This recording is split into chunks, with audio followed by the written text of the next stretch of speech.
በቃ እሺ አንድ ጣጠር ያለች መልእክት ልናገርና ማለት ነው። ኤርሚ እንደዚህ ያው ትንሽ ይናገራል እንጂ ልቡ የዋ ነው። ልቡን ታውቃለህ እያልሽ ነው?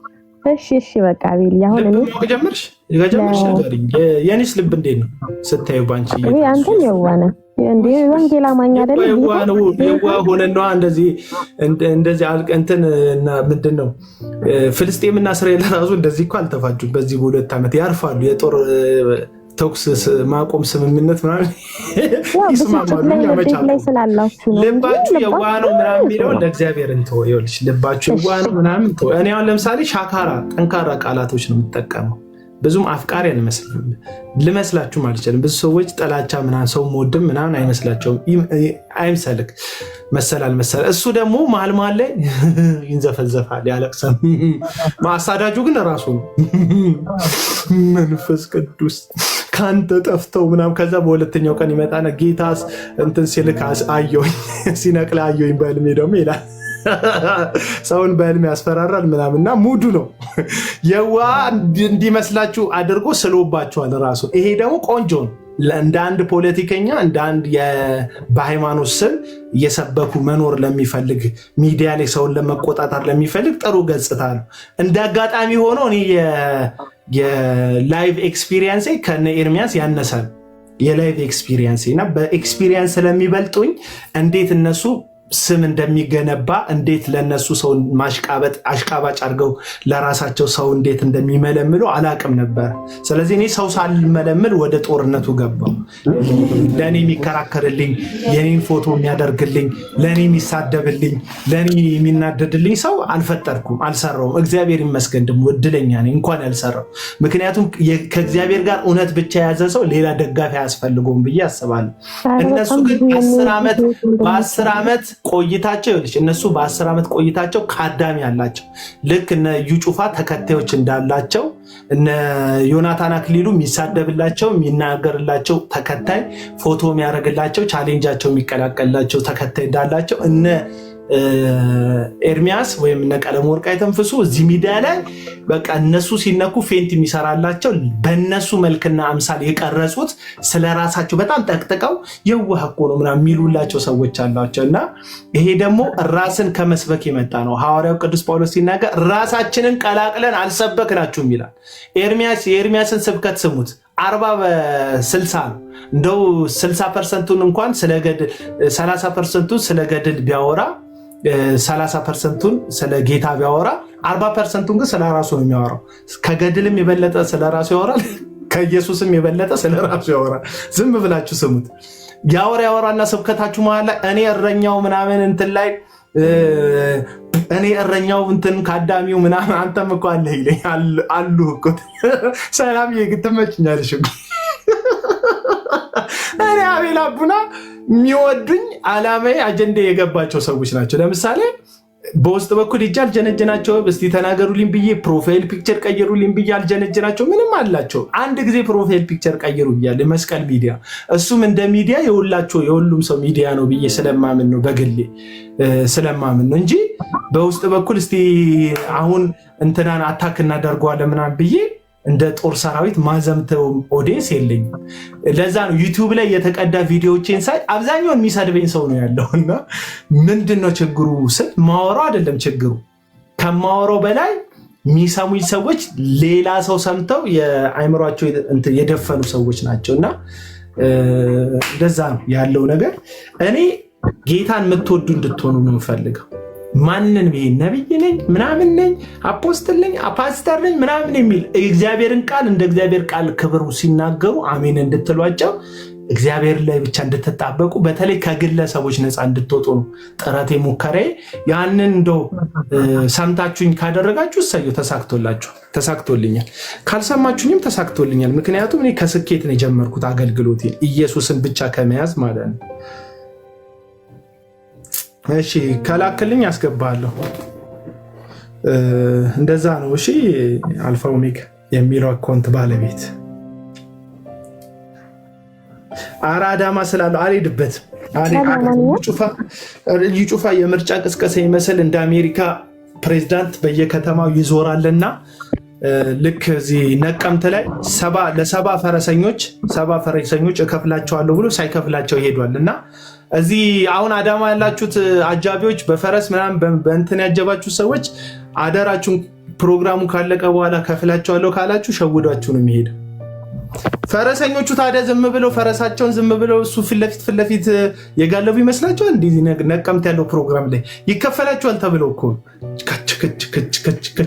ከች እያሉ ሰባ ፈረሰኞች ክች እያሉ ይከፈለናል ብለው ሸለመው። ከዛ እናንተ በፎቶ ስታዩት ምንድን ነው የምትሉት? በፎቶ ስታዩት የእግዚአብሔር ሰው እግዚአብሔር አከበረው። እግዚአብሔር አይደለም ያከበረው፣ በዘይ ሽያጭ የሰበሰበው ገንዘብ ነው ያከበረው።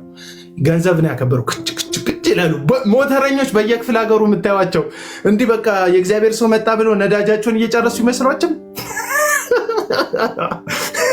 ተካፋዮች ናቸው። የእግዚአብሔር ሰው የሰጣቸውን ባነር ይለጥፉላል ከኋላ ይሏል ይሄዳሉ። እነሱ እንደዚህ ማንም ሁን የክልል ፕሬዚዳንቱን አይመለከታቸውም፣ ነብዩን አይመለከታቸውም፣ ጠንቋይሁን አይመለከታቸውም። ስራ ላይ ናቸው። ስራ ነው። ሞተር ጠዋት ላይ ሞተራቸውን ነዳጅ ሞልተው የሚወጡት ጌታዊ ዛሬ በሞተር ስራ ይሄን ያህል ገንዘብ ስጠን ብለው ነው የሚወጡት። ጠንቋይም ቢመጣ ያጅባል፣ ሰባኪም ቢመጣ ያጅባል፣ ነብይ ነኝ ያለም ሰው ቢመጣ ያጅባል፣ አይመለከተውም። እና በጣም ብዙዎቹ እንደዛ ነው። አሁን ቅርብ ጊዜ አንድ ነብይ ወደ ቴፒ ሄዶ ሙሉ ክሩን ያከራየው ሰው ደውሎልኝ ነበር እና እንከፍልሃለን ምናምን ብለውት የሰውየውን ስም አልነግራችሁ ብሩን ለመጠየቅ አሁንም ፕሮሰስ ላይ ስለሆነ ልጁ ሚስጥር አላወጣም ብዬ ነው። እና ገንዘብ ሳይከፍሉት ሄዱ። ነዳጁን አባክነውበት ጆይና ግባ አላየውክም እኮ ስትወርድም አላየውክም ይቅርታ። እና የነዳጅ አባክነውበት ስንት ቀን ነው? 6 ቀን 7 ቀን ትራንስፖርት ተገልግለውበት ሳይከፍሉት ነው የወጡት ከከተማ ማለት ነው። አዳማ ያላችሁም ወገኖች አጃቢ ተብላችሁ ይከፈላችኋል ተብላችሁ የወጣችሁ ሰዎች አደራ ገንዘብ ሳይከፍሏችሁ እንዳይወጡ በአይነ ቁራኛ ተከታተሏቸው ለማለት ነው። ቴንክ ጆዬ መናገር ትችላል።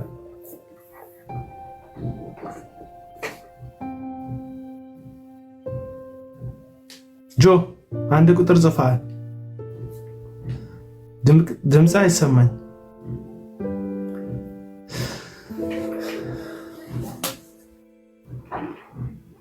ሜሮን እሺ ነይ ግቢ።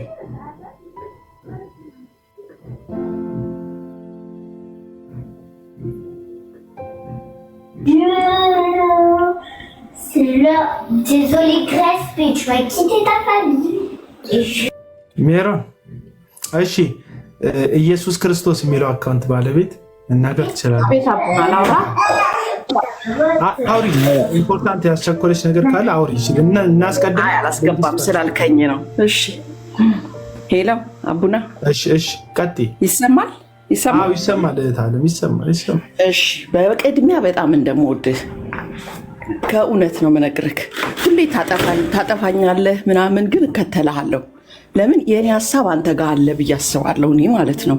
ግን ብዙ ጊዜ ተቃዋሚ ሳይሆን ምመስልህ አሁን እኔን የነቢያቶች ቡችላ ምናምን ብለኝ ታውቃለህ፣ ግን አይደለሁም። ግን ትንሽ ሀሳብ ነው። አዎ በዚሁ አካውንት ብዙ ጊዜ ትለኛለህ። በእውነት እኔ አንተን ሀሳብ እስማማለሁ።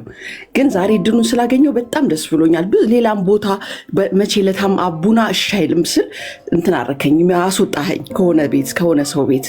እኔ ግን የአንተ ሀሳብ እምገዛው ነው።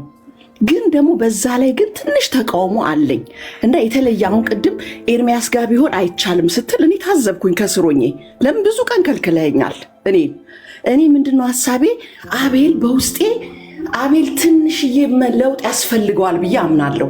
ትንሽዬ በምን ምክንያት ይሄን ካልከኝ እንዳሳጥር እንዳላረዝምብን ለምሳሌ ነው በቅርብ ጊዜ የዳጊ እንትን የሚያስደስት አይደለም፣ ለሌሎች ትምህርት የሚሆን አይደለም። አይኖ ያንተን የምትለውን ነገር በጣም እረዳለሁ። ግን ፐርሰናሊ ነገሮችን ለምሳሌ ስልክ ሲገዛ ሲገዛ ያሳይ መብቱ ነው አይደለ? የምትሄዳቸው ሪዘርፎች ሌላውን እንዳትቀበል ያደርጋል። ጨርስና ታስረዳኛለህ። እሺ እና መብቱ አይደለም። ኦኬ መብቱና የፈለግኩት ነው ስህተቱ ታነሳና እሺ እኔ ለምሳሌ ኦዲየንስ ነኝ፣ አድማጭ ነኝ። አንተ ብዙ የምቀበለው ሀሳብ አለክ።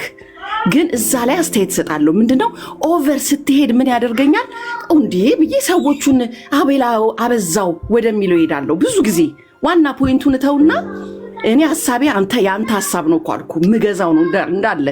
ግን ሞር ሲሆን ግን ጥላቻ ነገር ሲደጋገም ምክንያት ሲያጣ ያን ሰው ሁል ጊዜ ፎር ኤግዛምፕል ላንሳለ ኤርሚያስ ብለህ ብትጠራው አንድ ሰው ባልፈለገበት ስም እንኳን እግዚአብሔርን የሚያገለግል ከነ ብዙ ስህተቱ ኤርሚያስ ብለህ ቀለሜ ብለህ ለምን ትጠራዋለህ? ብዙ ጊዜ አትበሉኝ ይላል። ሌሎቹ ለማብሸቂያ ነው። አንተ ግን ሌላ ነህ አቡና።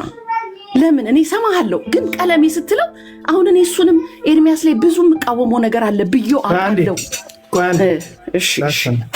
እሺ አሁን ይሄ ዘማርያማዊት የተባለው ሰው ስሙ ዘማርያም እንዳልሆነ ስላወቁ ነው ዘማርያማዊት የሚል ስያሜ የሰጠሁት። ስሙ አይደል በድሉ ነው ስሙ የሚባል ነገር ሰማሁ። እውነት ይሁን ውሸት አላውቅም፣ ግን ስሙ በድሉ ነው። ይሄ ዘማርያም የሚለውን ስም ያወጣው ለራሱ ነው። የምሬ ነው የምነግራችሁ። ይሄ ማጣራት ትችላላችሁ። ዘማርያም የሚል ስም የለውም ልጁ። አዮ እና ዘኢየሱስ እንኳን ቢለው ጥሩ ነው። እሺ ስለዚህ እኔም ቀለም ወርቅ የምለው ስሙ ስለሆነ ነው ለማለት ፈልጌ ነው። እሺ ሜሪ ስሙ ቀለም ወርቅ ነው ኦሪጂናል ስሙ። እኔ አሁን ይልሽ ውሸት አልወድም። ኔቸሪን ካልተረዳሽ ውሸት አልወድም። አቤላ አውቃለሁ በደንብ እኔ ረጅም ዓመት ነው አንተን ውሸት ደግሞ አልወድም ስል ይልሽ ምን አይነት ውሸት አልወድም መሰለሽ? ለምሳሌ አሁን እኔ አቤል በሬቻ ነው ስሜ። አቤል በሬቻ ነው የመታወቂያ ስሜ አቤል በሬቻ ነው። በሬቻ ደብሮኝ አይደለም የለወጥኩት። የሰፈር ስም አቡና ስትይኝ አይደብረኝ። የሰፈር ስሜ ነው ነገርሻለሁ። አቤል ስትይኝ አይደብረኝ። ከፈለግሽ ሌላም ቅጽል ስም ብታወጪ ችግር የለውም። ግን በሬቻን ከኋላ ያወጣሁት በበሬቻነቱ አፍሬበት ሳይሆን የሆነ ጊዜ ላይ ወደ ሚዲያ ስመጣ ካታጎራይዝድ እንዳያደርጉኝ። ገባሽ?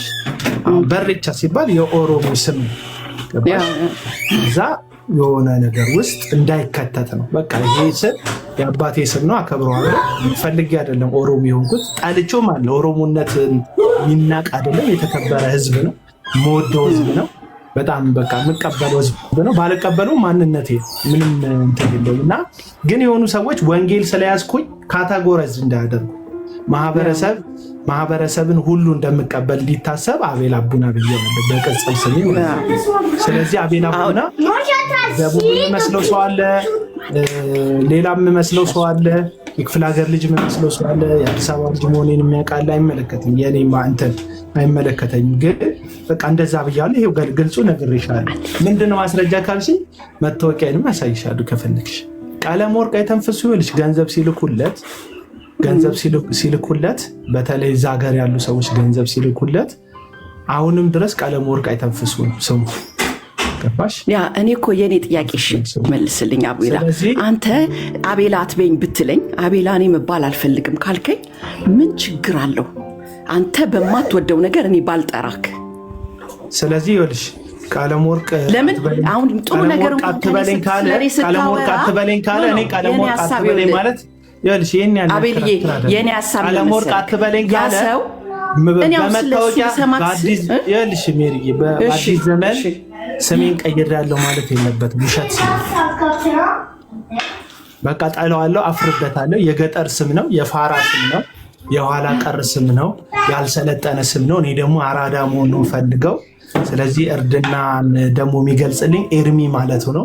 ቀለም ወርቅ ተንፍሱ ትንሽ ይከብዳል፣ ስሙ ለአፍም ይከብዳል። ስለዚህ ኤርሚያስ የመጽሐፍ ቅዱስም ስም ስለሆነ ይህን ስም ስጡን ብሎ ይናገር። ኦፊሻሊ ከተናገረ ጌታ ምስክር ነው። አልወድም አለ እኮ ኤርሚ አባቱ ታዲያ አይደለም። አሁን ሰው እንዴት ስሙን ይጠራል? ይሄ ስም የመጣው ለማብሸቂያ ነው የመጣው ለማብሸቂያ ነው የመጣው አይደለም ነው።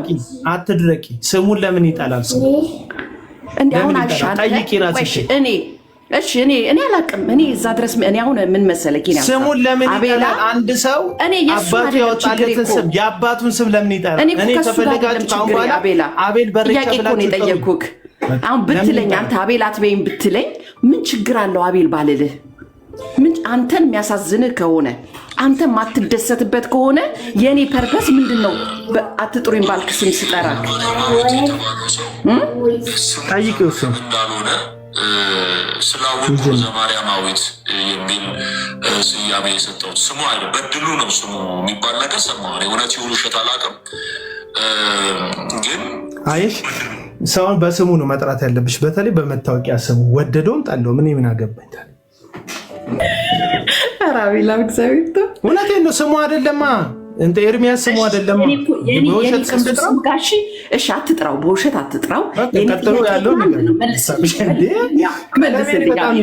አንተ ካልተደሰትክ እኛ መጀመሪያ እኮ እኔ ሰው ለማስደሰት አይደለም የተቀመጥኩት እዚህ። ካዘንክ ግን ለምን አሁን እኔ ይሄንን አታርጊ የሚለው ካዘነ በአባቱ ይዘን በእኔ ስሙን አላወጣውለትም። በአባቱ ይዘን አባቱ የሰጠው ስም ነው እንዴ።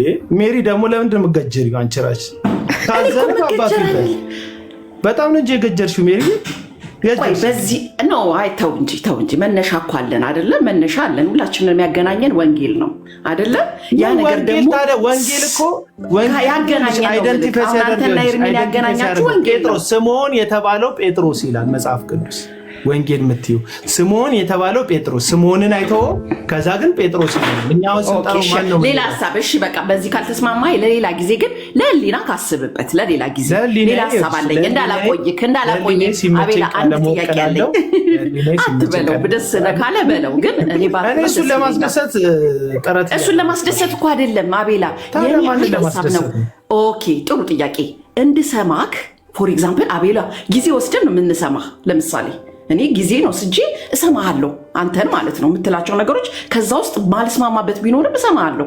ስሰማህ ግን ልክ ቀለሜ ስትል ስለሱ ትክክለኛ ስተት እንኳን ቢኖር እንዲህ ለምን አቤላ ከጥላቻ ይመስለኛል ለምን አትበሉኝ ስለሚል ብዙ ጊዜ እነዚህ ቀለሜ የሚሉት ደግሞ ሰዎች በአብዛኛው እሱን የሚጠሉት ምናምን ስለሆኑ ከዛ ጎን እንዳይክና ሌላውን እንዳልሰማ ያደርገኛል ነው። ከሚጠሉት ጎን ነው ማለት ነው። አባቱ ሊሆን ይችላል። አባት የሚጠላ እኮ አለ ልጁን የሚጠላ።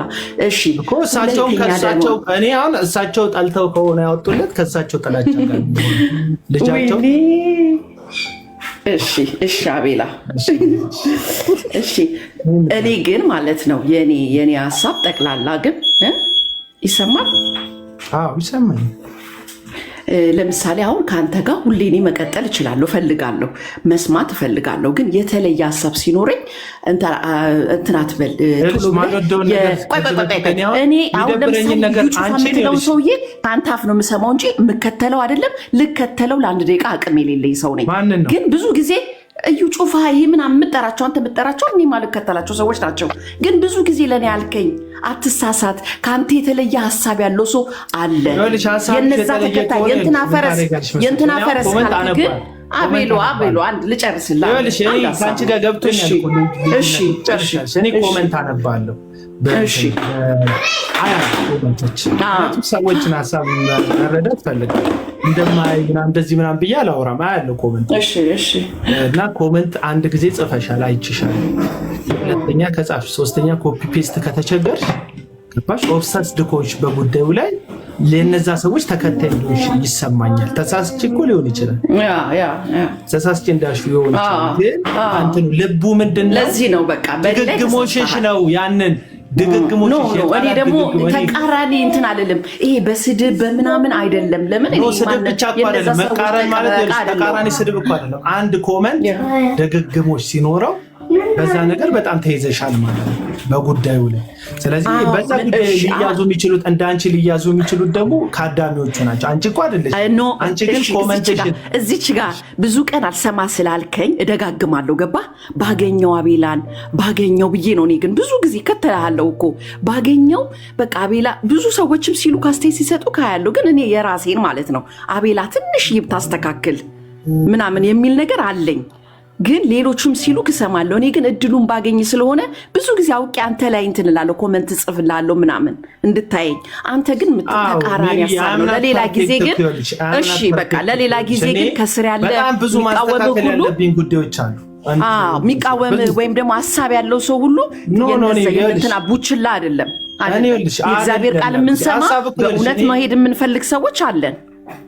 እግዚአብሔር ሰው አለው። ከኛም የተሻሉ ብዙ ሰዎች ቁጭ ብሎ ይሰሙናል። ያንን ማሰብ አስፈላጊ ነው። አሁን ምንድነው ፖይንቱ ነው ሰማና ፖይንቱ ሌላ ጊዜ ሐሳብ ያለው ሰው ሲመጣ የእንትና ቡችላስ አሁን እኔ አልኩህ እኮ ስላለ አይደለው በጣም ሾክ አረኩኝ። አይደለውማ የማንም ሰው ቡችላ አይደለውም መሆንም ፍላጎት የለኝም በፍጹም። አንተ የምትላቸው እኮ አልኩህ እኮ 80% ምስማማበት ነው። እሺ ከቃላሚ ውጪ የእንትና ቡችላለሁ እሱንም ግን አስብበት ጊዜ ወስደህ አንድ ሰው አባቱ ያወጡለት ስም ነው አስብኩበት። አይ ጊዜ ወስደህ አሁን ከዚህ ስትወርድ አረኔ ጊዜ ወስጄ ነው ማስብበት። በእናትህ ዛሬ ጀመርኩት እንታስ ነው። አይ አቢና ምን ሰማክ በንጹህ ሊና ምን ሰማ። ቅድም ደግሞ ያለች ልጅ አለች አንድ ሐሳብ በጣም የተስማማኝ በዚሁ ሳልወርድ በቃ መቼ እኔም በውስጥ የምናፍቀው አሁን ለምሳሌ አቤላ በውስጡ ይሄ ነው ያለው አይደለ? በውስጥ ያለ ነገር ነው ይሄ ሸክም ነው። አይቻለሁ ረጅም ዓመት ይሄ ሸክምክ ነው። አንተ የሸክም ነው። ኤርሚያስ ኦርቶዶክሶችን ላይ እንትን የሚለው ደግሞ የሱ የመጣበትን መንገድ አንደርስታንድ ማድረግ ሙሉ ለሙሉ ባለስማማም አንዳንድ ንግግሮቹ ላይ የመጣበትን ለምን ኦርቶዶክስ እንትነካለ ማለት አይቻልም። እሱ የመጣበት መንገድ አይደለም። ብዙ ጊዜ ስትለው ሰማለሁ አቤላ ስትል ሰማለሁ። ጥላቻ ሰባኪዎች ናቸው። በተለይ ኦርቶዶክስ ውስጥ ቄስ ነበርን ዲያቆን ነበርን ምናምን የሚሉት ሁሉንም አይደለም። እንዲሁ ከቅንነት እኛ የምንሄደው መንገድ ልክ ነው ኦርቶዶክስ መታደስ አለባት ብለው በቅንነት የሚያስቡ ሰዎች ይኖራሉ። ህሊናን የሚያውቅ እግዚአብሔር ስለሆነ ጀጅ ማድረግ አልችልም። በዚህ ልባቸው ይኖራሉ። ግን አሁን ቀለመወርቅ አይተንፍሱ ጥሩ ነገር አድርጎ ያውቃል። አዎ አድርጎ ያውቃል። ጥሩ ነገር ሰርቶ ያውቃል። በጣም ብዙ ጥሩ ነገር ሰርቶ ያውቃል። ያ ነገር አይደለም ችግሬ። አሁን ላይ ግን በጣም የጥላቻ ሆነ ሶሻል ሚዲያው እና መሬት ላይ ላለው አጠቃላይ እንደ ኢትዮጵያ ያለን መስተጋብር ማህበራዊ መስተጋብር በእኛ በሶሻል ሚዲያ የሃይማኖት ሰባኪዎች ነን በምንል ሰዎች እንዳይናጋ ፈራለሁ። ይሄ የኔ ስጋት ነው። ደግሞ አይቼዋለሁ ምልክቱን። ተረዳሽ?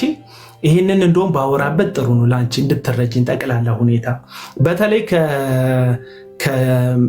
ከመንግስት ለውጥ በኋላ ከ6 ዓመት ወደዚህ በኋላ ከ2010 በኋላ የፕሮቴስታንቱ ነቢያት በአጠቃላዩ የኢትዮጵያ ሕዝብ ላይ የማይሆን ስዕል ስለዋል።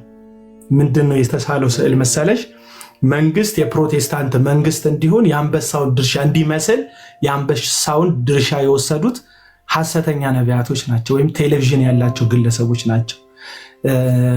እንደ እድል ሆኖ በዋናነት እየመራን ያለው ጠቅላይ ሚኒስትራችን ዶክተር አብይ አህመድ የፕሮቴስታንት እምነት ተከታይ ነው፣ ኦፊሻል የሚታወቅ ነው።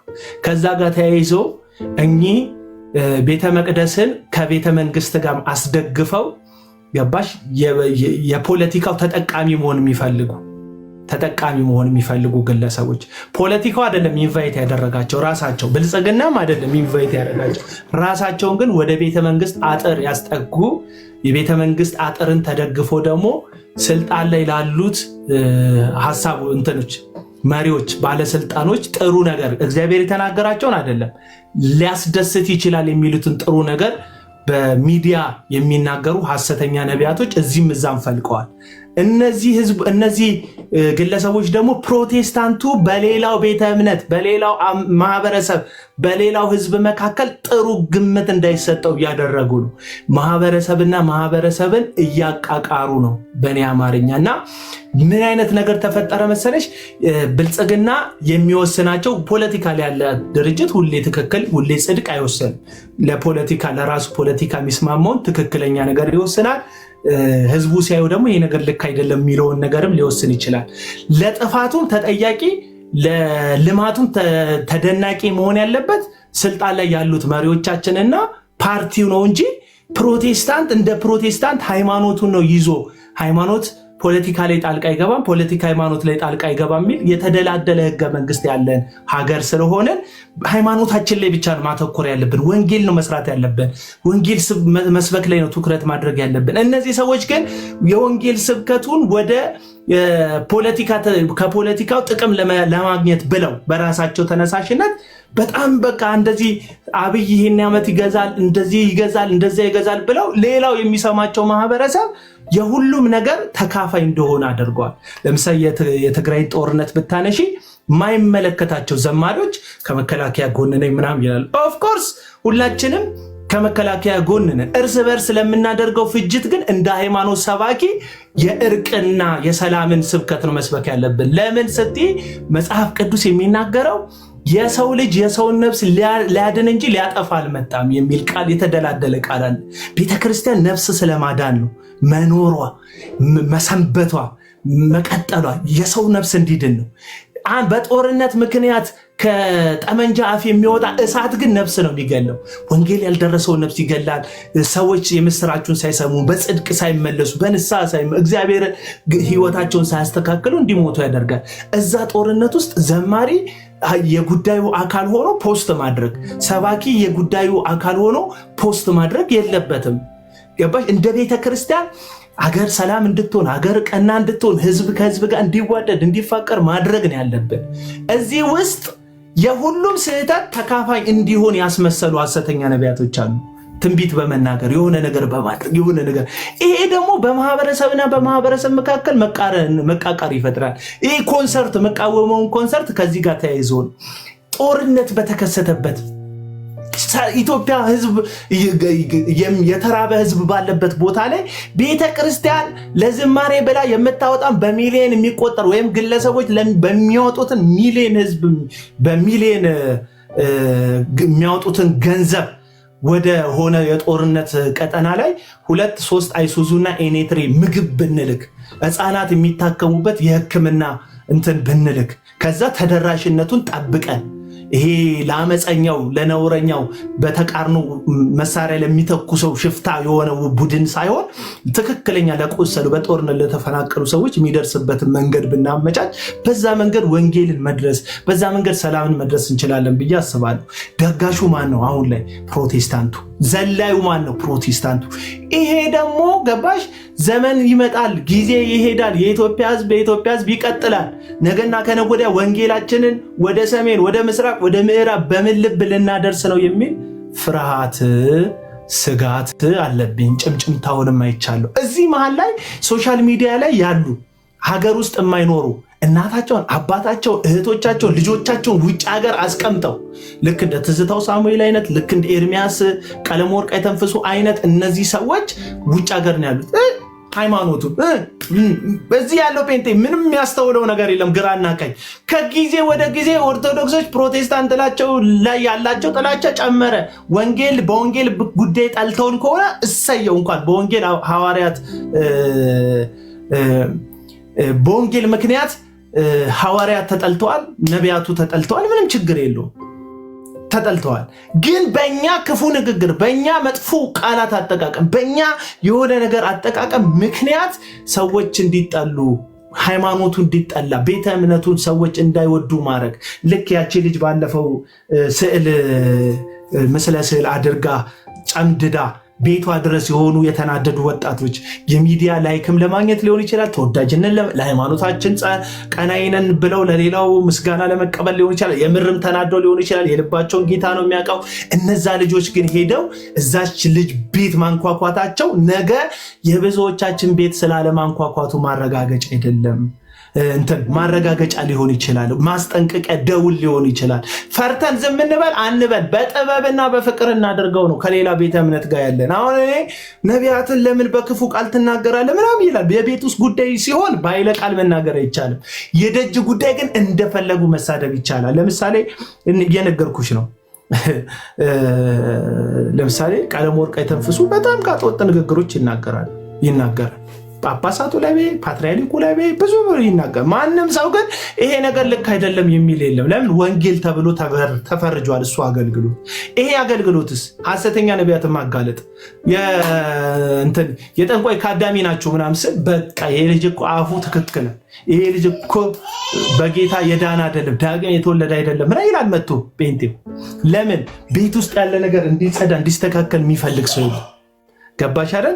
ከዚህ አንጻር ወንጌል አይናገር ሳይሆን በጥበብ ይደረግ፣ በፍቅር ይደረግ፣ በሰላም ይደረግ። ዘለፋውና ስድቡ ይቅር። ይቅር። ነገ ከነጎዳ የኦርቶዶክስና የፕሮቴስታንት ቤተ እምነት በጠላትነት መታየት የለበትም። ተዋልደናል፣ አብረን ነው የምንኖረው። እህት ወይ ፕሮቴስታንት ሆናለች፣ ወንድም ወይ ፕሮቴስታንት ሆኗል፣ ወይ አጎት ወይ አክስት፣ ብዙ ሰው አለ። ይሄ ሁሉ ማህበረሰብ ነገና ከነጎዳ እንትኑ ማህበራዊ መስተጋብሩ መናጋት የለበትም ለማለት ነው። ይኸውልሽ ይህንን ነው ለመጠንቀቅ። ብዙ ጊዜ ፕሮቴስታንቶች ኦርቶዶክስ ላይ ሲናገሩ አንዳንዶች ከማህበረ ቅዱሳን ሁሉ ይከፈላል ብለዋል። እነ ኤርሚያስ እነ ኤፍሬም ባለ ጊዜ እነ ማን ናቸው ከሙስሊም ራሱ ይከፈላል ተብያል። ለምን? ሰላሙን ስለምፈልገው ህዝብና ህዝብ። ምክንያቱም የእኔ ልጆች አገር ቤት ነው ያሉት ከኦርቶዶክስ ወንድማቸው እህቶቻቸው ጋር ነው የሚኖሩት። ዳግማዊ ጥላሁን እሱም ብሏል። ከኦርቶዶክስ እህትና ወንድሞቻቸው ጋር ነው የሚኖሩት። የኔ ልጆች ህፃናት ናቸው።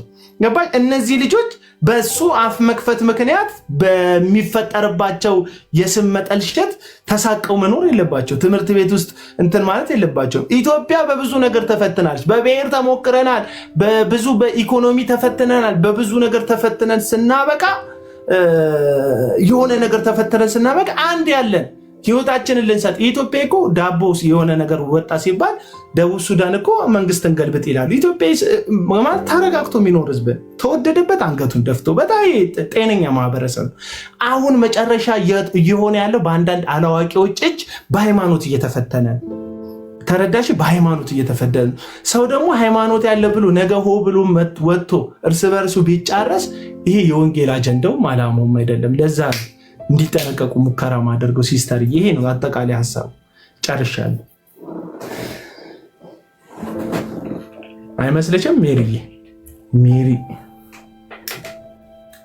እሺ አቡና ያይ ተረድቻለሁ። በቃ እኔ አንድ የምለው ነገር ለአንተ ማለት የምፈልገው ልክ እንዳልከው ነው። ብዙ የተበላሹ ነገሮች አሉ።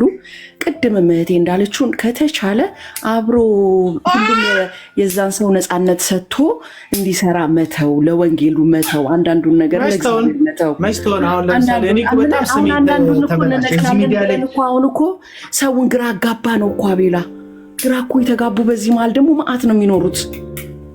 በዚህ መሃሎች ሁሉ ተጠያቂም ልንሆን እንችላለን ሁላችንም ማለት ነው። እና በተቻለ አቅም ግን በጥበብ ማድረግ፣ አንድ የሚኮንበት ነገር ካለ የሰውንም መቀበል፣ ራሳችንን እንዲቀበሉ እንዳልከው ደግሞ ብዙ የተበላሹ ነገሮች ስላሉ ያንን ለማስተካከል ሰዎች እንዲሰሙን በሚያደርግ ጆሮች እንዲቀበሉን በሚያደርግ መንገድ ቢሆን ባይነኝ። በቃ የኔ ሀሳብ ይሄ ነው አቤላ። እና አንድ የምትሆኑበትን ቀን እናፍቃለሁ። ይሄ ነው። በጣም አመሰግናለሁ እድል ስለሰጠኸኝ። እሺ ቴንክ ዩ። አንተ አሁን ፕሮፌት ምናምን የምትባል በእንትን መተህ ሼር ያደረግክልኝ ብሎክ አድርጌያለሁ። አንተ አሁን ከእንትንም ብሎክ መደረግ አለብህ። በሾካኮ መተህ ቴሌግራም ላይ ድረስ መተህ ሊንክ የራሴን ቪዲዮ ለራሴ እንደ እንትን ይንኩልኛል። ጆዬ ልትናገር ነበር ቅድም።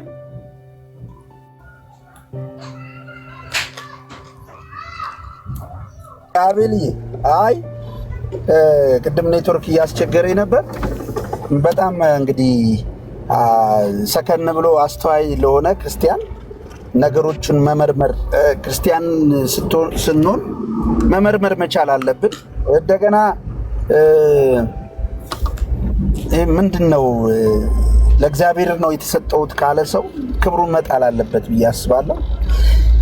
ደግሞ አንዳንድ ልክ አይደሉም የምትባለውን ነገር እሱን አስተካክላለሁ ማለት በጣም አሪፍ ነው። ልክ እንደዚህ ሁሉም ቢያደርገው ደስ ይላል።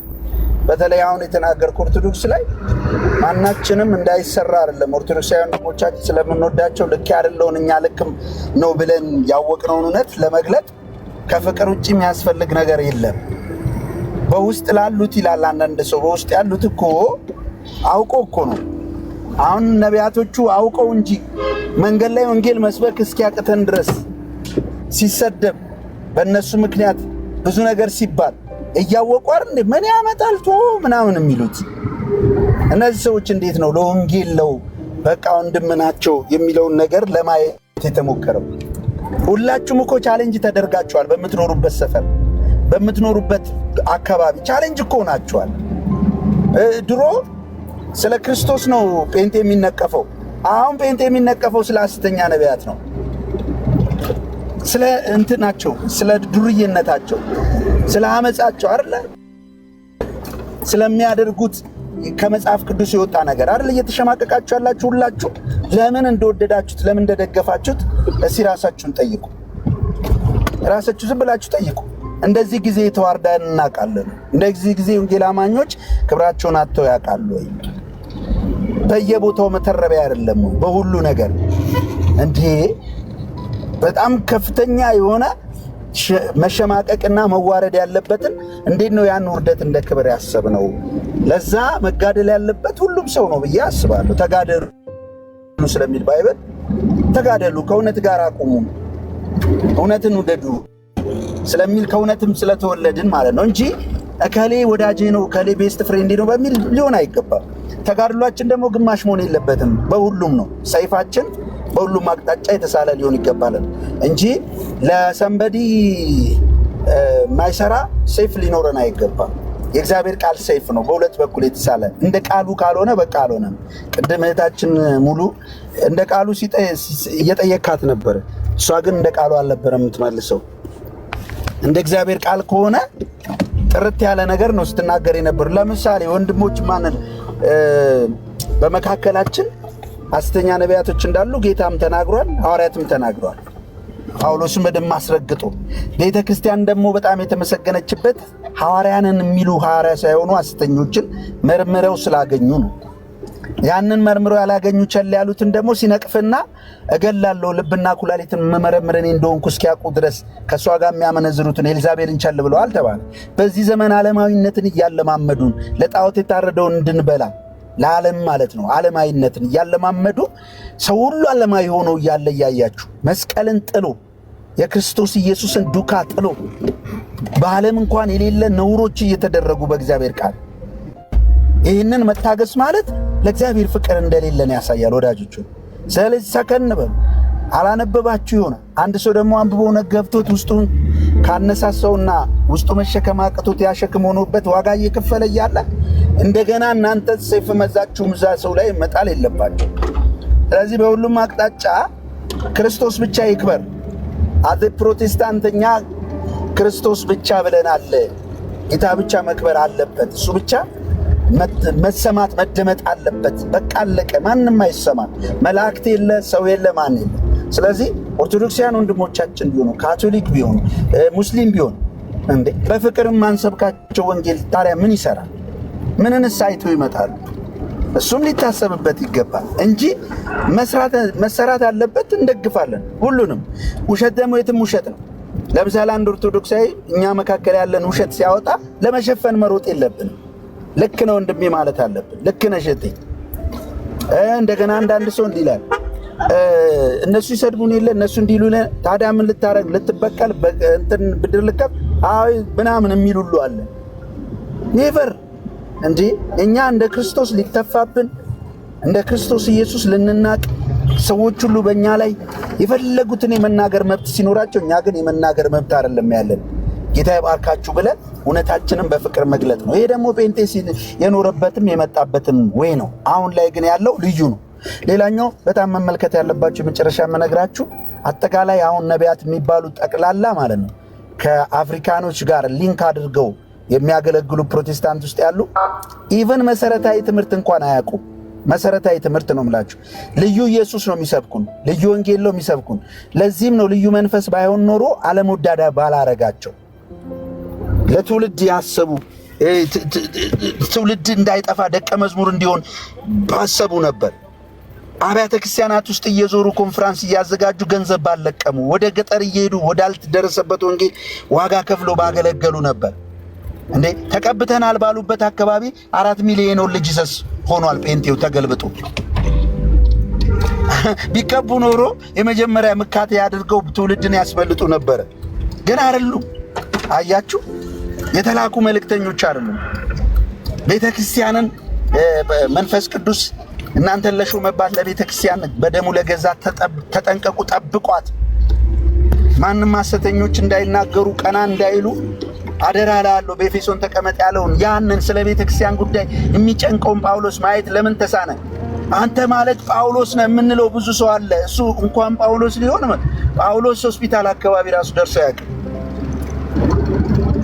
አትሊስት ጳውሎስ ሆስፒታል ሰው ያክማላ፣ የታመሙ ሰዎች ያክማል እኮ ይጠቅማል። እንኳን ሐዋርያው ጳውሎስ እኮ የራሱ ጉዳይ መከራውን እንኳን ረስቶ ስለ አብያተ ክርስቲያናት ያሳስበኛል ያለ ከሐሰተኛ ጋር ተጋሎ በመጨረሻ በመስዋዕት ሕይወቱ ተሰውቶ ያለፈ በቃ ሁሉን ጠንቅቆ ሰብኮ ለቤተ ክርስቲያን ምስጢራትን ገልጦ ያለፈ ነው። እንዴት ነው አንተ ማለት ጳውሎስ ነው ይባላል? ስካይ ሆቴል እየተሽከረከረ እየዋለ ነብይና ሐዋርያ ነኝ ብሎ ገንዘብን ያላቸውን ብቻ ድሃ ትጨብጥ እያለ ድሃ ሰፈር አትድረስ እያለ ዋት ምንድነው ያነበብነው እንዴ? ቁርአን ነው እንዴ? ደግሞ እዚህ ማለት ከዓለም ላይ ካሉ ድሃ ሀገሮች እንግዲህ በጣም በቃ ምስራቅ አፍሪካ ያለች ድሃ ሀገር ውስጥ እየኖርክ ድህነትን እኔ እንንከባከቡ አላልኩም። እንዴት እንደሚያስጠላ እኮ ከእኛ ከድሆች በላይ የሚያውቀው የለም። ድህነት በጣም አስጠሊታ ነው እና ደግሞ ድህነት በጣም በቃ ሰውን የሚያዋርድ ነገር ነው። ግን ወንጌል ሁሉንም የሚያቅፍ ነው። የሀብታሞች አይደለም፣ የገንዘብ ባለ ሀብቶች አይደለም። ወንጌል ለልበ ንጹሐን ነው። ወንጌል በኃጢአት ለወደቁ ጭምር ነው። ለዛሉ ለደከሙ ተስፋ ለቆረጡ ጭምር ነው።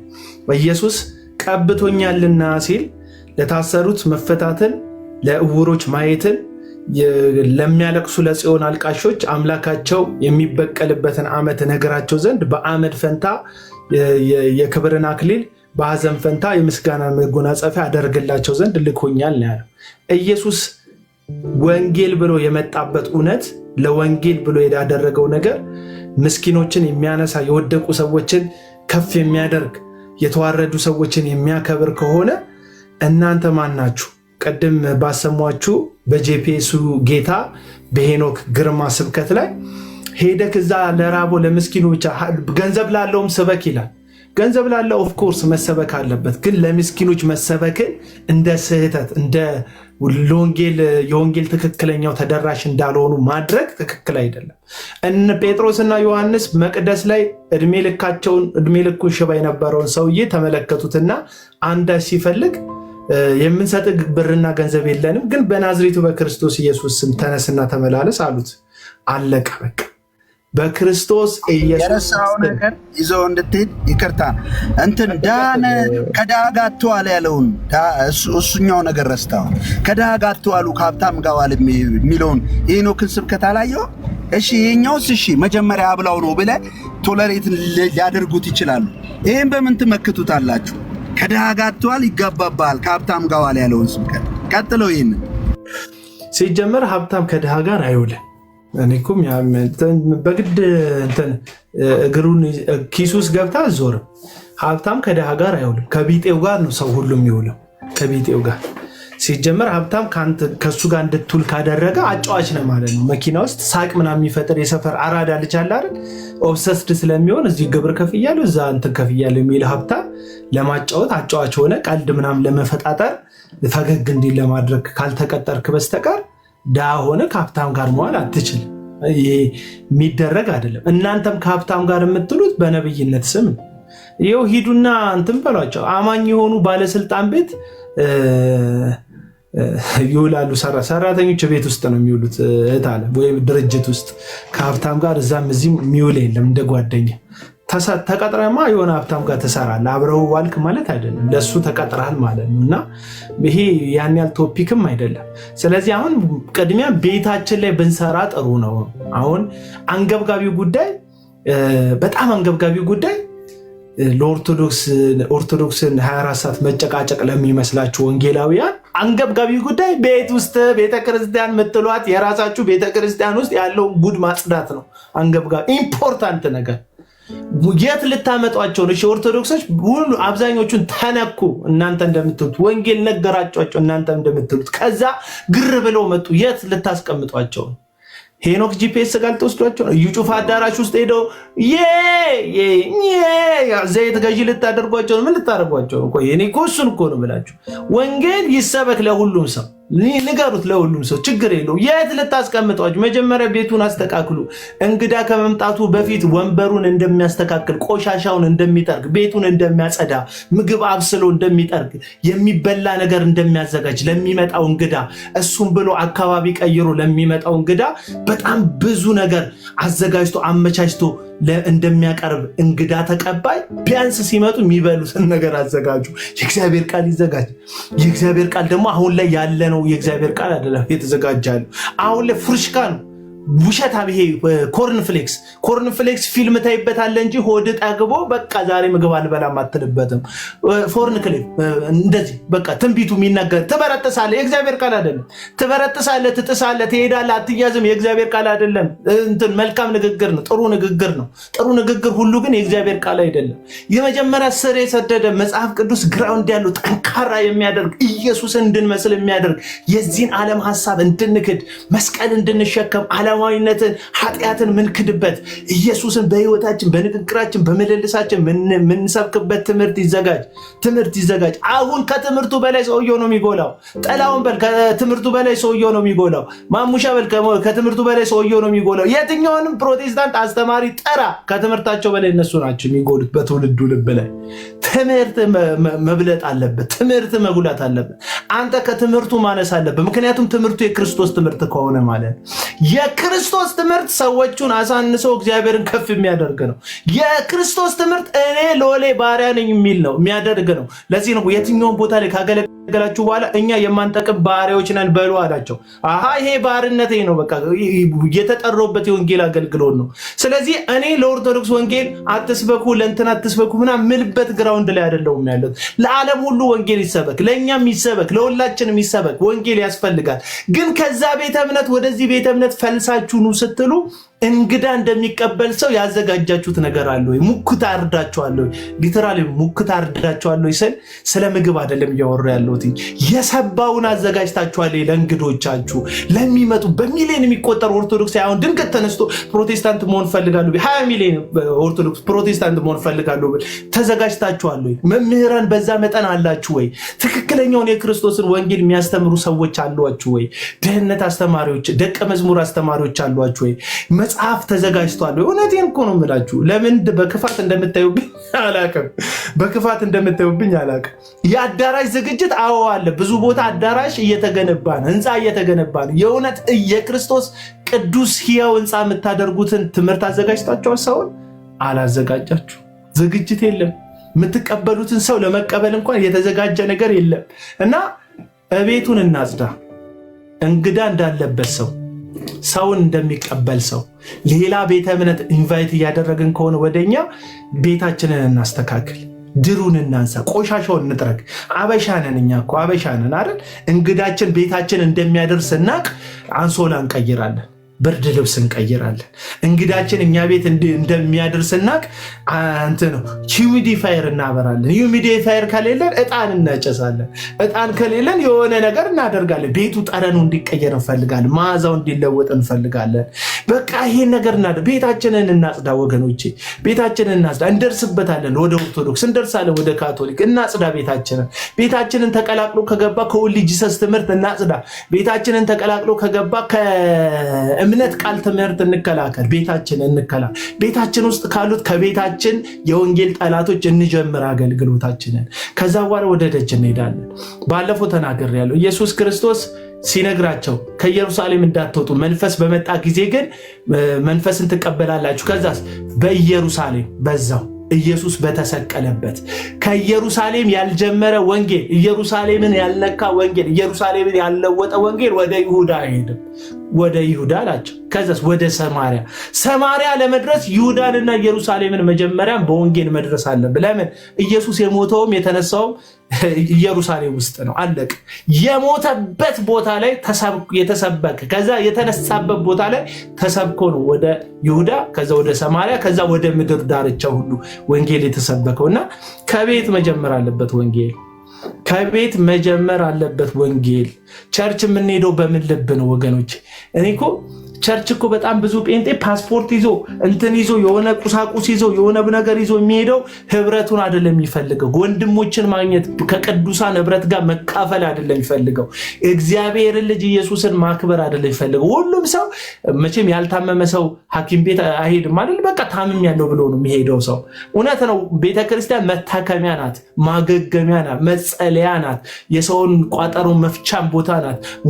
ዋናው ግን የቤተክርስቲያን ዓላማዋ ራሱ ኢየሱስ ክርስቶስን መካፈል፣ በቃሉ በኩል እንድንካፈለው ኢየሱስን ማለት በቃሉ በኩል ህብረት በማድረግ እንድንካፈለው በመካከላችን እንዲገኝ ከመንፈስ ቅዱስ የሆነውን የእግዚአብሔርን ቃል እውነት እንድንማርበት እንድንመራበት ቤተክርስቲያን የምንሄደው። ከዛ ለስጋችን የሚሆን ፈውስ፣ ለነጋችን የሚሆን የመጽናናት መልእክት፣ የትንቢትን መልእክት ልናገኝ እንችላለን። ምክንያቱም መንፈስ ቅዱስ የትንቢትን መንፈስ ስለሆነ ማለት ነውና እኔ ወገኖቼ እንደው የገፍ ኦርቶዶክስ ቢመጡ የኦርቶዶክሶች ወደኛ ቢመጡ ዝግጅቱ ያለን አይመስለኝም። ቤተክርስቲያን ቤት ውስጥ በነበረችበት በደርግ ዘመን ቤተክርስቲያን ሁሉ ተዘግቶ በነበረበት በደርግ ዘመን የፕሮቴስታንት ቤተክርስቲያን በዛ ዘመን ቤተክርስቲያን ውስጡን ሰፍታለች እኮ። ግን ከኢህአዴግን መምጣት ተከትሎ ቸርቾች እንዲከፈቱ ሲፈቀድ ድንገት ቤተክርስቲያን ስትከፈት በጣም ብዙ ሰው መጣ። ጦርነት ነበረ። በጣም ብዙ ሰው አእምሮ ተስፋ መቁረጥ ውስጥ ነበር። ይሄ የምስራች ወንጌል ሲሰበክ ተስፋ የቆረጡትን ሰዎች ተስፋ ስለሚሰጥ ብዙ ሰዎች ከጦርነቱ መልስ ወታደሩም ተፈናቃዩም ግራ የገባውም ወደዚህ ቤተክርስቲያን ተጨመረ። ግን ዝግጅት አልነበረንም። በቃ አልነበረም ዝግጅት። የቤተክርስቲያን ይሄ ሁሉ ሰው ይመጣብኛል ብላ አልተዘጋጀች። ስለዚህ አሁንም ዝግጅት ያስፈልጋል። የሰው ጎርፍ ከምትጠብቁ በፊት ጎርፉን እንዴት አንደል እናደርገዋለን ብላችሁ ተዘጋጁ መጀመሪያ። አለበለዚያ እንትን ነው የሚሆንብህ። ዝም ብሎ ሰው ይመጣል ሳይለወጥ ይወጣል። እንዲህ ናቸው እንዴ ብሎ ይሄዳል። እንደ ዮኒ ማኛ ማለት ዮኒ ማኛ እኮ መጨረሻ ላይ ልሰልላችሁ ነበር የመጣሁት አለ። አይገርምም እንዴ? በጣም ብዙ ሰዎች እኮ በወንጌል ሊሰልሉ መጥተው ተለውጠዋል ቤተክርስቲያን ውስጥ ታውቃላችሁ። ፍቅራቸውን አይተው፣ ባህሪያቸውን አይተው፣ መዋደዳቸውን አይተው፣ ጽድቃቸውን አይተው፣ ታማኝነታቸው ለወንጌል ያላቸው መንበርከካቸውን አይተው ሊሰልሉ የመጡ ሰላዮች እኮ እሺ በጣም ብዙ ነው ያዝኩክ። እሺ ይሄው ማውራት ትችላለህ። እቺን ልጨርስና እና በጣም ብዙ ሰዎች ሊሰልሉ መጥተው በወንጌል አምነው ተለውጠዋል። በቤተ ክርስቲያን ታሪክ ውስጥ አሁን ሊሰልል የመጣ ሰውዬ ጉድህን ይዞ ነው የሚወጣ። ለምን? ጉደኛ ነህ አንተ። ውስጡን አርበኛ ትመስላለህ፣ ውስጡን ጀግና ትመስላለህ። ዮኒ ማኛ እርግጠኛው የምነግራችሁ ዮኒ ማኛ ነቀለም ወርቅን ተጠግቷል፣ ኤፍሬም ባለጊዜውን ተጠግቷል፣ ዳጊን ተጠግቷል። ሲያይ መንፈሳዊ ነገር የለም። ውስጡን ያገኛቸው ነበር እንትን ነበሩ። ለዛ ዳግማዊ ጥላውን ሲነካ መጥቶ ሲደበድበኝ የነበረው በቃ ሲያይ ያው ናቸው። ልሰልል ነበር የመጣሁት ፉርሽና አለ በቃ። እና ቢያንስ ሊሰልል እንኳን የሚመጣ ሰው ተማርኮ እንዲቀር ውስጣችሁን በትክክል አስዱ መጀመሪያ። እንደዚህ የሌላ ቤተ እምነት ነገር ከመፈለግ ማለት ነው። ቀጥል። ኢየሱስ ክርስቶስ የሚለው አካውንት አቤላ ታንኪዩ አመሰግናለሁ። ከላይ ላላችሁ ጆዬ ሰላም ብያለሁ። እኔ ብዙ ጊዜ ከጆዬ ፔጅ ነው የምገባው ነበር። ሁሉ በልሶ ሆነ ነበር የሚለው እንትኔ አካውንቴ እና አሁን ስለቀየርኩ ነው። እና እኔ የምለው ምንድነው አቤል፣ በፊት እኔ እንዲያውም ለአንተ ዝም ብዬ ጥላቻ ነበረኝ። ምክንያቱም ከመሬት ተነስተህ የክርስትናን ትምህርት የምትቃወም አድርጌ ነበር። ብዙ ጊዜ እንዲያው ኮሜንት ጽፌ ባቃለሁኝ አንተ በምታደርጋቸው ነገሮች። ግን የዛሬ ርዕሶችህ ምንም የሚነካ ነገር ማለት ምንም የምተችበት ነገር የለኝም። ምክንያቱም እኔ አሁን የትም ቸርች ሂጄ አላውቅም። የሚገርምህ በጌታ ከሆንኩ ከ20 ዓመት በላይ ምናምን ሆኖኛል። የትም ቸርች አልሄድም። ምክንያቱም 2-3 ጊዜ ተጎድቻለሁ በዚህ በአስተማሪዎች ነቢያት በሚባሉ ሰዎች ማለት ነው። እና የትም አልሄድም። አሁን በቅርብ ዝም ብዬ አልፎ አልፎ ልጆቼ ስለደረሱ ሙሉ ወንጌል ቸርች ምናምን እያስኳቸው እሄዳለሁኝ። በቃ ቢያንስ ልጆች አሁን ስለደረሱ በቃ የማስጠጋበት ነገር አጣሁኝ። ገባህ? እና ምንም ድርድር የለውም። አቤል ጆዬ ጋር ብዙ ጊዜ ገብቼ አውቃለሁ። ጆዬ ይህን ነገር ይነካከዋለኝ። ይህ በተለይ ነቢይ ነን ምናምን የሚሉ ሰዎች ቶታሊ ጥርግ ብለው ከክርስቶስ ትምህርት በክርስቶስ ኢየሱስ ትምህርት በሚመስል ነገር ውስጥ ገብተው ብዙ ሰዎች አቤል ሪሰርች ቢሰራ እኮ ብዙ ሰዎች ከጌታ ክብር ወጥተዋል። ብዙ ሰዎች ትዳራቸው ፈተዋል። የብዙ ሰዎች ቤቶች ፈርሰዋል። አቤል ምንም እኔ በዚህ ትምህርትህ ምንም ድርድር የለውም። ገባህ? ምንም በቃ ልትደራደርበት የማይገባ ትምህርት ነው። በቃ ማቆም አለባቸው። በፍጹም ጌታ ኢየሱስ በነቢያት በኩል አይደለም ጌታን የምናገኘው፣ በመንፈስ ቅዱስ በኩል ነው ጌታን የምናገኘው። እነዚህ ራሳቸውን የሰቀሉ ራሳቸውን ከክርስቶስ በላይ ያደረጉ ሰዎች ተጠርገው መጥፋት አለባቸው። ገብተዋል? በቃ የስንዴ ቅንጣት ወድቃ ካልበሰበሰች በስተቀር አታፈራም ነው የሚለው አይደል እግዚአብሔር ቃል። በቃ መበስበስ አለበት። መበስበስ ማለት ደግሞ ራስን ማዋረድ ነው። ራስን ከትቢያ በታች ማድረግ ነው። ጌታ እንዲያነጻ፣ ጌታ እንዲያከብር። እኔ የምቀበላቸው ሰዎች ጎዳና ለጎዳና ኢየሱስ ያድናል እያሉ የሚሰብኩና እየተተፋባቸው እየተመቱ ያሉት ገጠር ለገጠር ኮረጆ ይዘው ወይ ለወንጌል አገልግሎት የሚሄዱትን ሰዎች ነው እኔ የምቀበላቸው። እውነተኛውን የክርስቶስን ትምህርት ነው እኔ መቀበል የምፈልገው። እና አሁን የትም ቸርች አለ ሰድ ሰዎች ነው የሚሰበኩት። ሴት ስለ ቤቱ ገበና ነው ሰዎች የሚያወሩ፣ ፓስተር ተብዬዎቹ የሚያወሩት ስለዚህ ነው። እንደዚህ እኔ ደርሶብን ያውቃል። አንዴ ምን ሆነ መሰለህ ጆዬ አቤላ፣ የሆኑ ፓስተሮች ተሰበሰቡና ጠሩን እኛን ከ10 ምናምን ዓመት በፊት ማለት ነው። ከቸርች የቀረቡበትን ነገር ልንገራቸውና በቃ የሆነ ነገር አጣን፣ ለቸርች አገልግሎት ደሞዝ ገንዘብ አጣን ምናምን ሲሉን አንዲት እህት ቀለበቷን፣ አንዷ ሀብሏን፣ በቃ የኪሳችን ገንዘብ በሙሉ እንዴት እናንተ እንደዚህ ሆናችሁ ሰጠናቸው። ከዛ ልክ ያንን ገንዘብ ሲያገኙ ቸርቿን ዝግት አረጓትና አዲስ አበባ ሄዱ። ከክፍለ ሀገር ነው የማወራለህና አዲስ አበባ ጥለውን ሄዱ። እሑድ ቸርች አገልግሎት ስንሄድ ሰው የለም። ከዛ የት ሄደው ነው ስንል አይ ልጆቻቸው ሚስቶቻቸውን ይዘው ሄደዋል። እንዴት አይነግሩንም? ሌላ ሰውስ ለምን የሚያገለግል ሰው ተክተውልን አይሄዱም ምናምን ስንል ይህንን ነገሯቸው ወስደው። ከዛ ሲመጡ አዝነናችሁ እንድዞሩ ትፈልጋላችሁ ምናምን ብለው ነው የሰደቡን። ገባህ? በቃ እና ቶታሊ በቃ ጥለን ወጣን። በቃ የተወሰኑ ልጆች ጥለን ወጣን እና ለረጅም ጊዜ የሆነ ነገር ነው። በቅርብ ደግሞ የገጠመኝን ነገር ልንገርህ። የሆነ አንድ የኦርቶዶክስ አማኝ ልጅ መኪና መግዛት ፈለገ አዲስ አበባ እና የሚገዛው ልጅ ክርስቲያን ነው። ገባህ? ከዛ ግዛው ምኑ በቃ ምንም ችግር የለም ምናምን ብዬ እሱ ጴንጤ በሚል ነው ወደ እኔ እንትን ያደረገው የላከው እና ልግዛው ወይ ታምነዋለህ ምናምን ሲለኝ አዎ ምናምን አልኩት። አቤት 3 ወር ዋጋ አስከፈለው። ሊደራደረው ፈልጎ ማለት ነው 3 ወር በቃ ቢደረግ በጓደኛ ቢላክበት የሆነ ነገር ያደርግ በቃ ብሩን 1.1 ሚሊዮን ብር ከገባለት በኋላ ልጁ በቃ ሊያዞርለት አልቻለም እንትኑ። ከዛ በኋላ በሚስቱ እናት በኩል ሽማግሌ አስልኬ ጴንጤ ማለት እንደዚህ ነው ወይ ተብሎ አገልግሎት እስኪል ድረስ እስከዚህ ድረስ ሌቦች ሆነን አለኝ። እስከዚህ ድረስ ከታማኝነት ወጠናለኝ። ይሄ ደግሞ የሆነው በእነዚህ በሐሰተኛ ነቢያት የሐሰት ትምህርት በኩል የመጣብን ነገር ነው። ጌታን በእኛ ውስጥ እንዲገለጥ ጌታ በእኛ ውስጥ እንዲታይ የሚያደርግ ክርስትና ከሌለ የበሰበስን የወደቅን መሆናችንን መረዳት ካልቻለ ወንጌል እንዴት ብሎ ሰዎች ወደ ፕሮቴስታንት እምነት ሰዎች እንዴት ሊመጡ ይችላሉ? ቅድም እንዳልከው አሁን ክፍለ ሀገር ላይ ያለሁትና የኦርቶዶክስ ቤተሰቦች ጋር ነው የምኖረው። በቃ ገባህ አቤልና ልክ እነዚህ ስርዓት የሌላቸው ነገሮች ዝም ብለህ በተቃውሞ በሚመስል ነገር የሚደረጉ ትምህርቶች በጣም ነው የምቃወማቸው እውነት ለመናገር።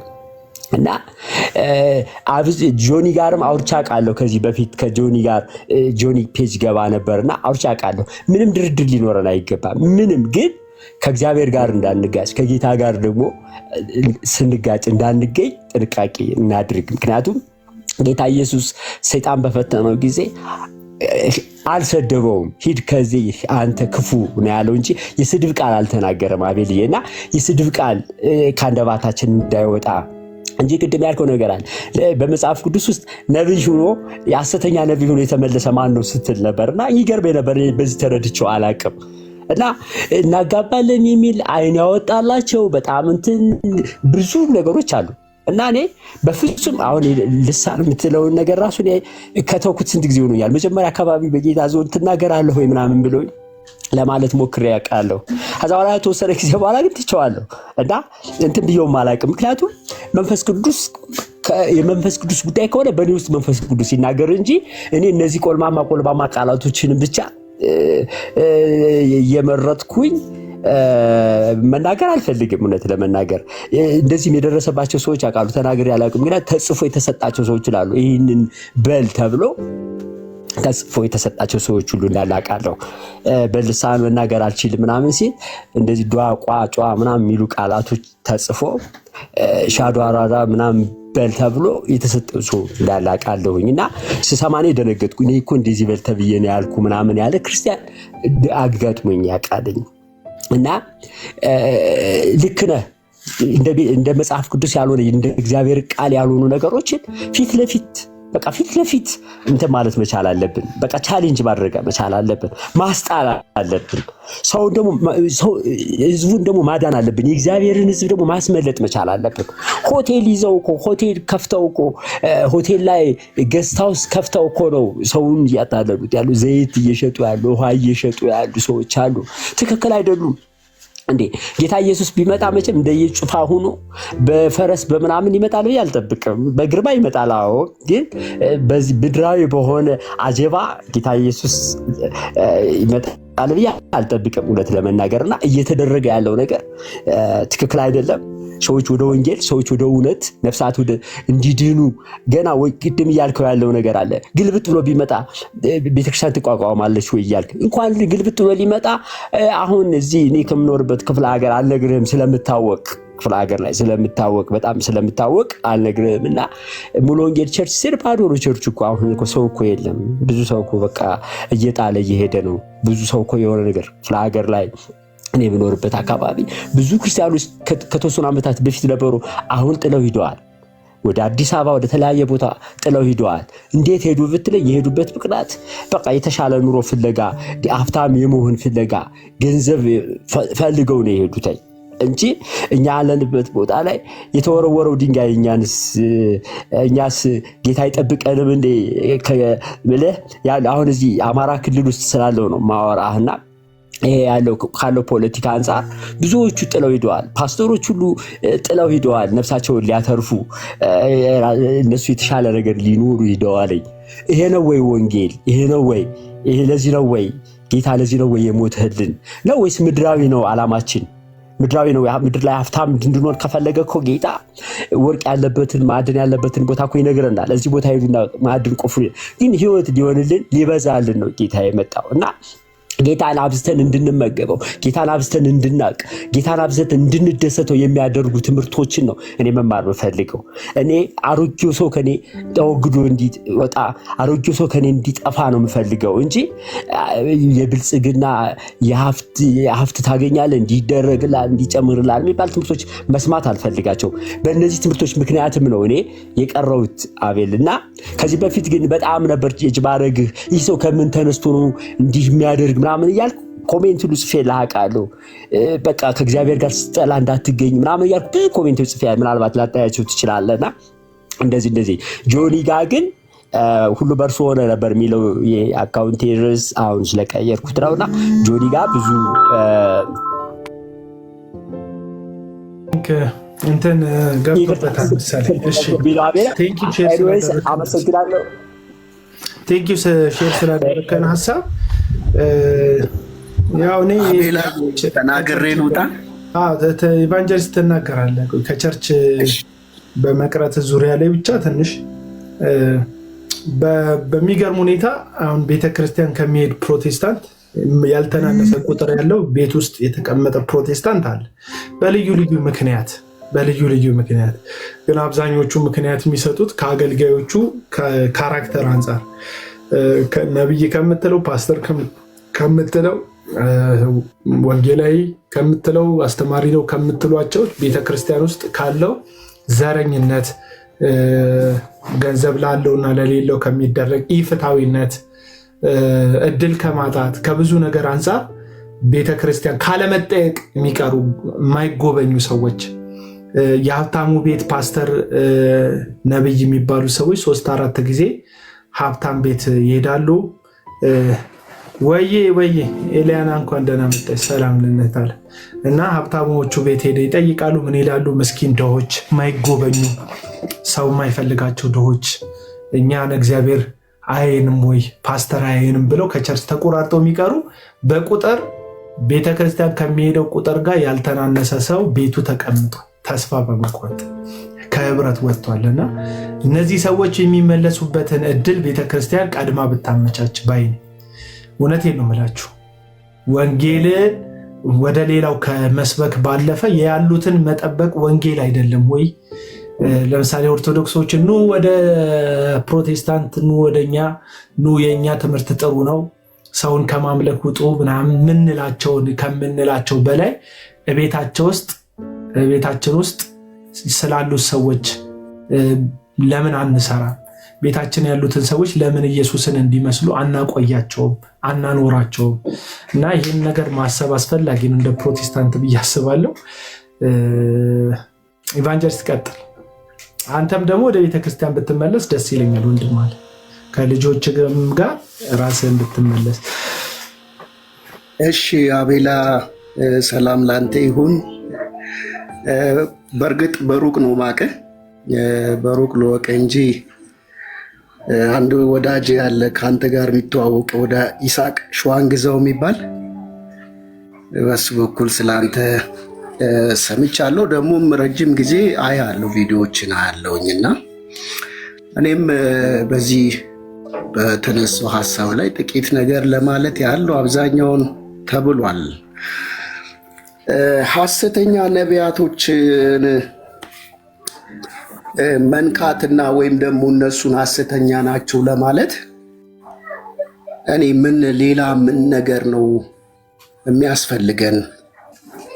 ማን ፍቃድ እስኪሰጠን ማን እውቅና እስኪሰጠን ነው መጠበቅ ያለበት የሚለውን ጥያቄ መጀመሪያ አነሳለሁ። ለተቺዎች ነው ይሄንን የምጠይቀው። ለምን ይነካሉ? ለምን ትተቿቸዋላችሁ? ለምን ትናገራቸዋላችሁ?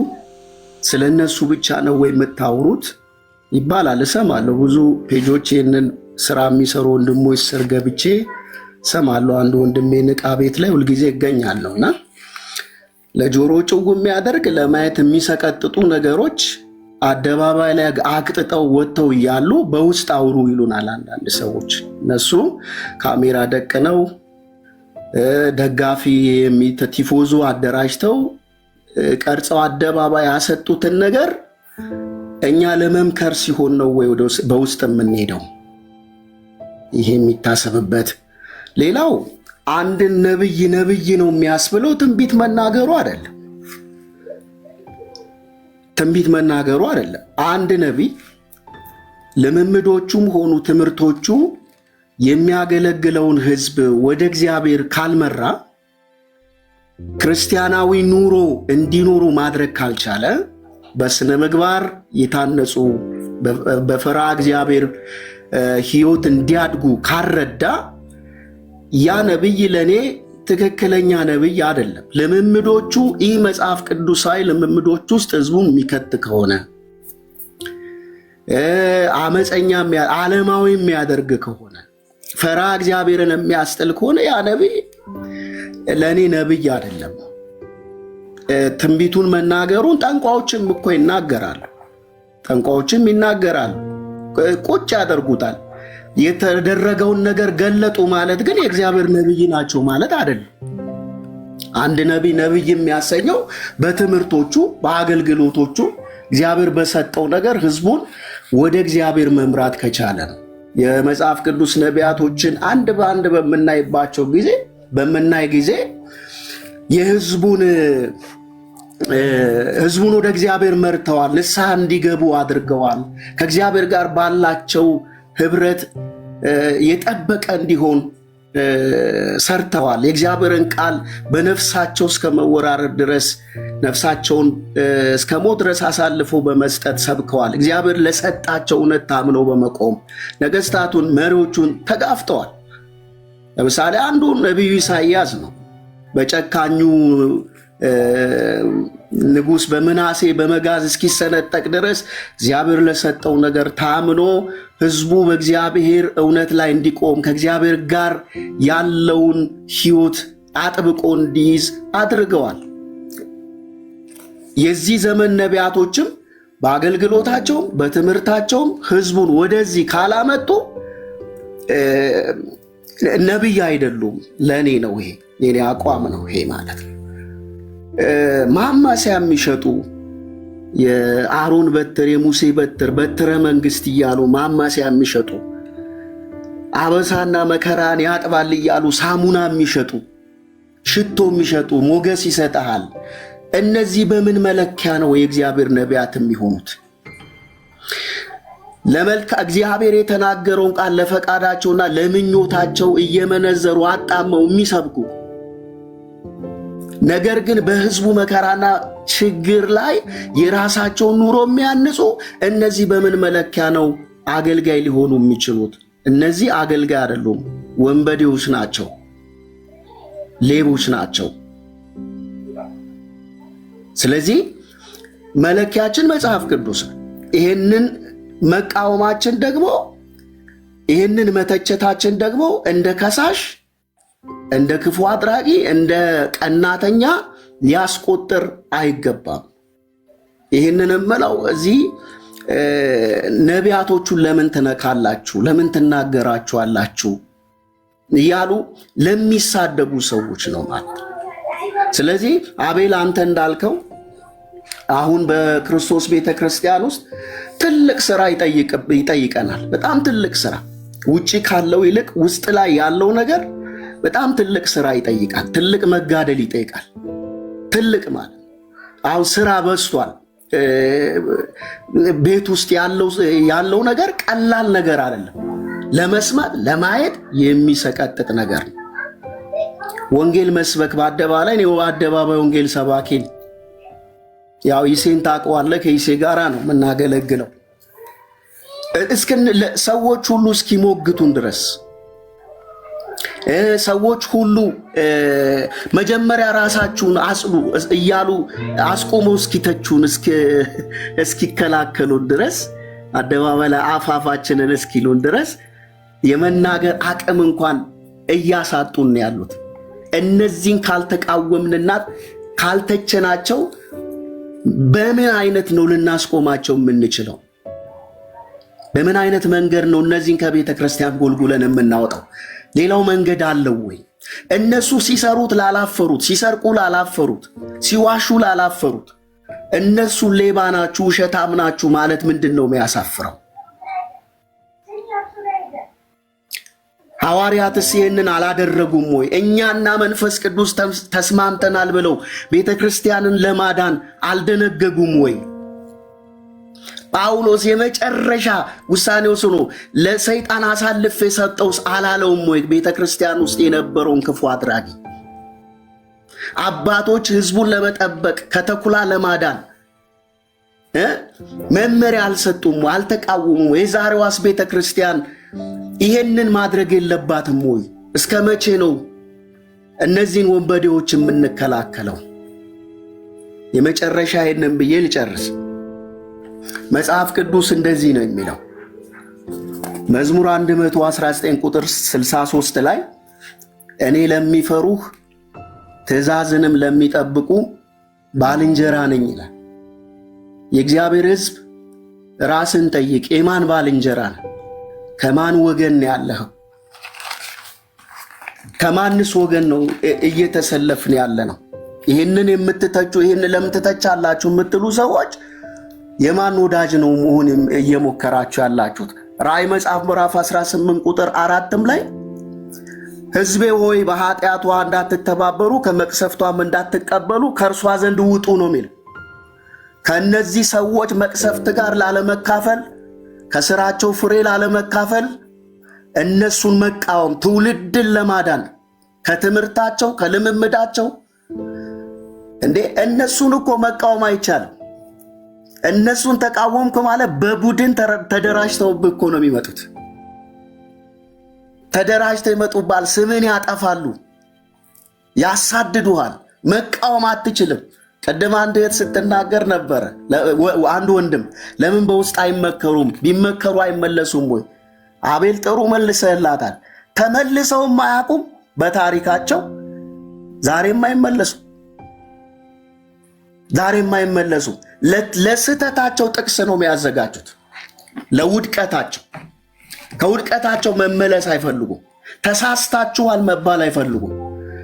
እንዲጨበጨብላቸው እንጂ እንዲወደሱ እንጂ ስማቸው እንዲጎላ እንጂ ዝቅ ማለትን መሸነፍን እንሰብከዋለን፣ እናገለግለዋለን፣ ራሳችንን ሰተንለታል ለሚሉት ወንጌል እንኳን መሸነፍም አይፈልጉ።